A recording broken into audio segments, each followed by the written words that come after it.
ASMR book reading of The Murder on the Links, and today we pick up with Poirot in Chapter 9.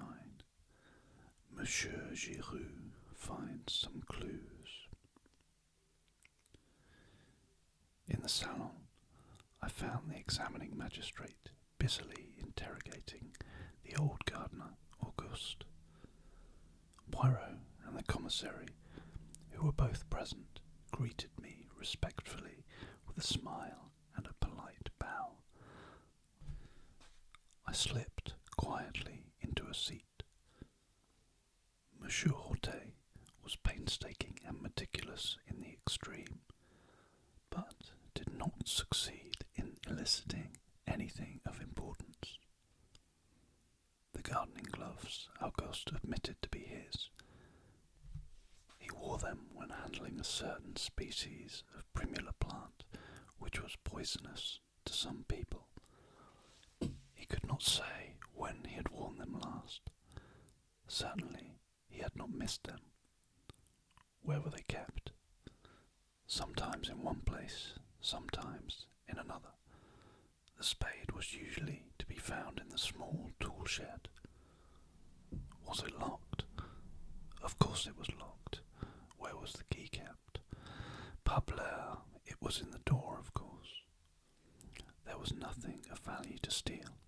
Who would have expected a party of bandits, of assassins? Such things did not happen in Madame la Vicomtesse's time. Monsieur Hortet, signifying that he had finished with him, the old man withdrew, grumbling to the last. Remembering Poirot's unaccountable insistence on the footprints in the flower beds, I scrutinized him narrowly as he gave his evidence. Either he had nothing to do with the crime, or he was a consummate actor. Suddenly, just as he was going out of the door, an idea struck me. Pardon, Monsieur Hortet, I cried, but will you permit me to ask him one question? But certainly, monsieur. Thus encouraged, I turned to Auguste. Where did you keep your boots? Sac à papier, growled the old man. On my feet, where else? But when you go to bed at night? Under my bed. But who cleans them? Nobody. Why should they be cleaned? Is it that I promenade myself on the front like a young man? On Sunday I wear Sunday boots, bien entendu, but otherwise. He shrugged his shoulders. I shook my head, discouraged. Well, well, said the magistrate, we did not advance very much. Undoubtedly, we are held up until we get the return cable from Santiago. Has anyone seen Giraud? In verity, that one lacks politeness. I have a very good mind to send for him, and you will not have to send far, Monsieur le Juge. The quiet voice startled us. Giraud was standing outside, looking in through an open window. He leaped lightly into the room and advanced to the table. Here I am, Monsieur le Juge, at your service. Accept my excuses for not presenting myself sooner. Not at all, not at all, said the magistrate, rather confused. Of course, I am only a detective, continued the other. I know nothing of interrogatories. Were I conducting one, I should be inclined to do so without an open window. Anyone standing outside can so easily hear all that passes. But no matter. Monsieur Hortet flushed angrily. There was evidently going to be no love lost between the examining magistrate and the detective in charge of the case. They had fallen foul of each other at the start. Perhaps, in any event, it would have been much the same. To Giraud, all the examining magistrates were fools, to Monsieur Hortet, who took himself seriously. The casual manner of the Paris detective could not fail to give offence. "Eh bien, Monsieur Giraud," said the magistrate, rather sharply, "without doubt you have been employing your time to a marvel. You have the names of the assassins for us, have you not? And also the precise spot where they find themselves now." Unmoved by this irony, Giraud replied, "I know at least where they have come from." "Comment?" Giraud took two small objects from his pocket and laid them down on the table. We crowded round. The objects were very simple ones, the stub of a cigarette and an unlighted match. The detective wheeled round on Poirot. "What do you see there?" he asked. There was something almost brutal in his tone. It made my cheeks flush, but Poirot remained unmoved. He shrugged his shoulders. A cigarette and a match. And what does that tell you?" Poirot spread out his hands. "It tells me nothing." "Ah," said Giraud in a satisfied voice, "you haven't made a study of these things. That's not an ordinary match. Not in this country, at least. It's common enough in South America. Luckily, it's unlighted. I mightn't have recognized it otherwise. Evidently, one of the men threw away his cigarette end and lit another, spilling one match out of the box as he did so." "And the other match?" asked Poirot. "Which match?" "The one he did light his cigarette with. You have found that also?" "No." "Perhaps you didn't search very thoroughly." "Not search thoroughly." For a moment it seemed as though the detective were going to break out angrily, but with an effort he controlled himself. "I see you love a joke, Monsieur Poirot, but in any case, match or no match, the cigarette end would be sufficient. It is a South American cigarette with licorice pectoral paper." Poirot bowed. The commissary spoke. "The cigarette end and match might have belonged to Monsieur Renaud. Remember, it is only 2 years since he returned from South America." "No," replied the other confidently. "I have already searched among the effects of Monsieur Renaud. The cigarettes he smoked and the matches he used are quite different." "You do not think that is odd?" asked Poirot. "That these strangers should come unprovided with a weapon, with gloves, with a spade, and that they should so conveniently find all these things?" Giraud smiled in a rather superior manner. "Undoubtedly, it is strange. Indeed, without the theory that I hold, it would be inexplicable."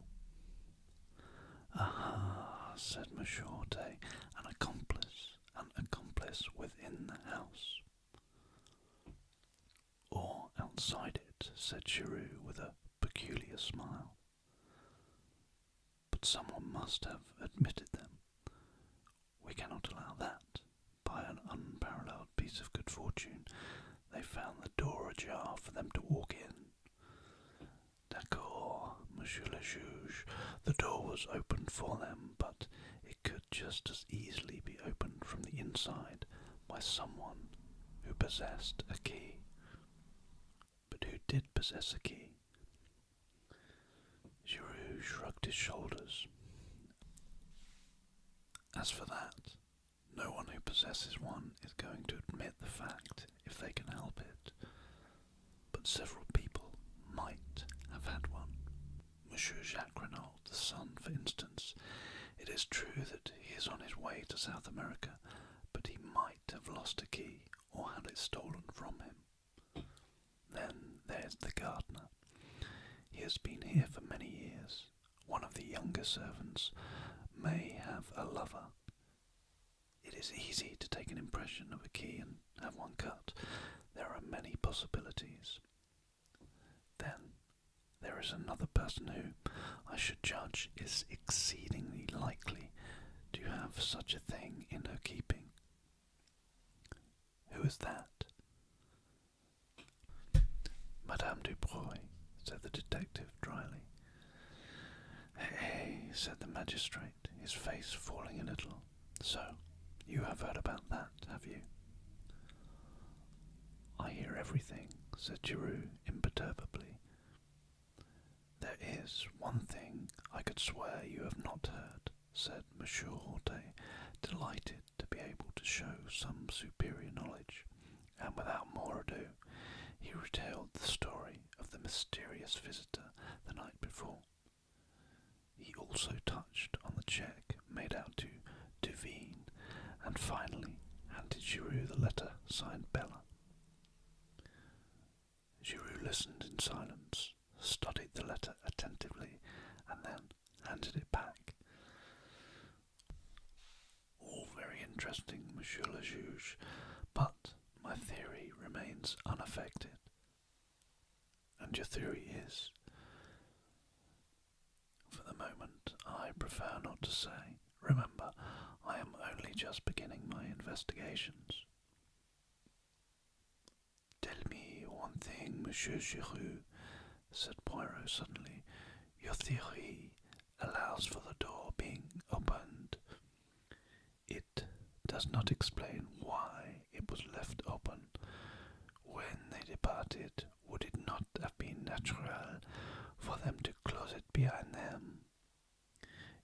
If a Sergeant de Ville had chanced to come up to the house, as is sometimes done, to see that all is well, they might have been discovered and overtaken almost at once. Bah! They forgot it. A mistake, I grant you. Then, to my surprise, Poirot uttered almost the same words as he had uttered to Bex the previous evening. I do not agree with you. The door being left open was the result of either design or necessity, and any theory that does not admit that fact is bound to prove vain. We all regarded the little man with a good deal of astonishment. The confession of ignorance drawn from him over the match end had, I thought, been bound to humiliate him. But here he was, self-satisfied as ever, laying down the law to the great Giraud without a tremor.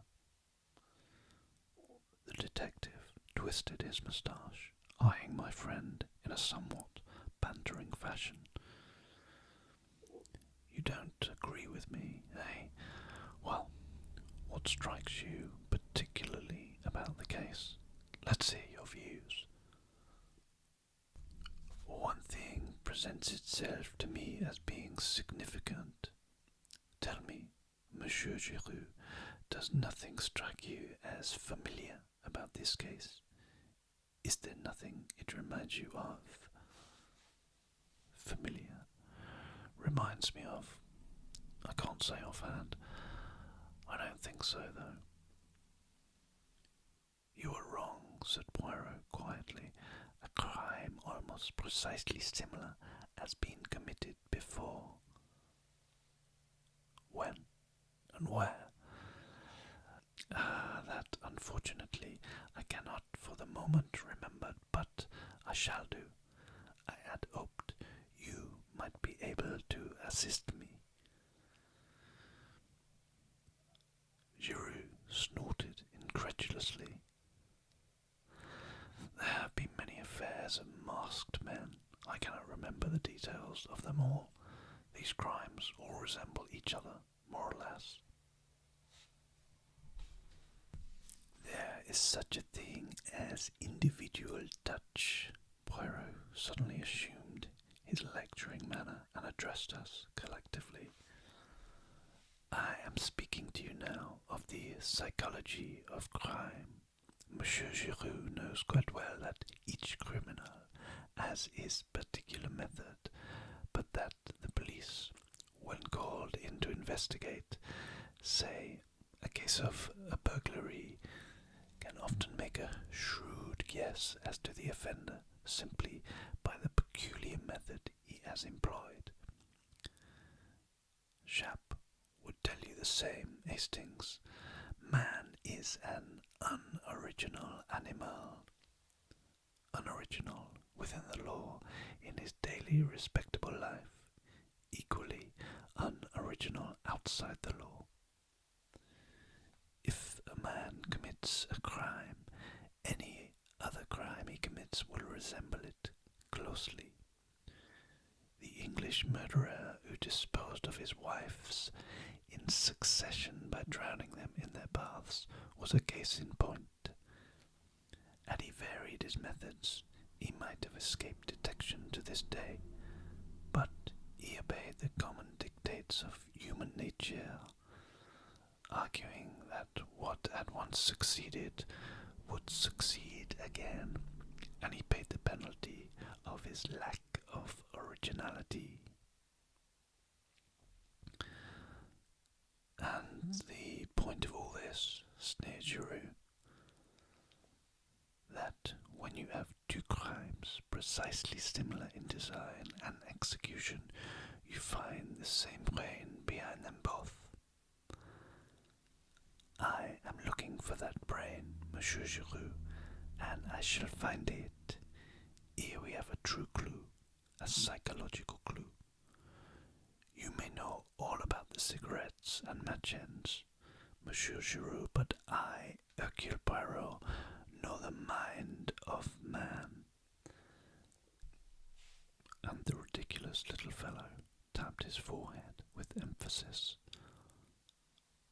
Giraud remained singularly unimpressed.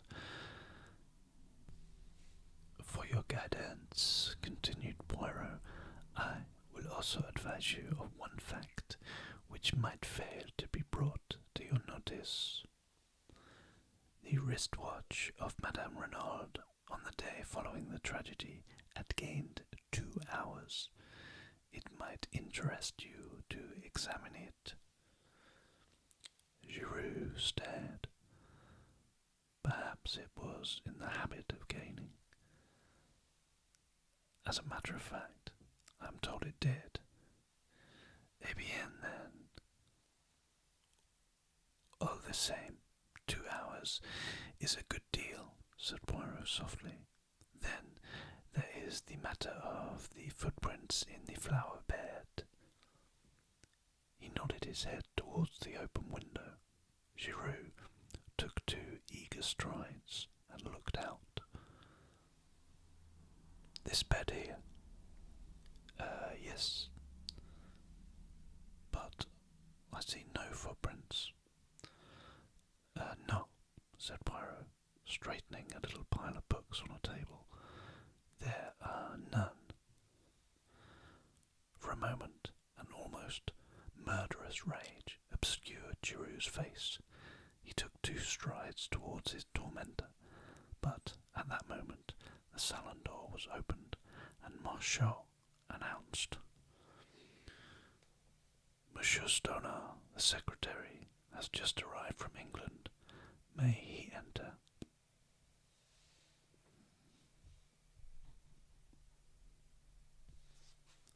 So, that concludes Chapter 9 of The Murder on the Links. I do hope you've enjoyed listening to this reading. Please join me back here soon for Part 10. In the meantime, stay relaxed, keep calm, and do, as always, sleep tight.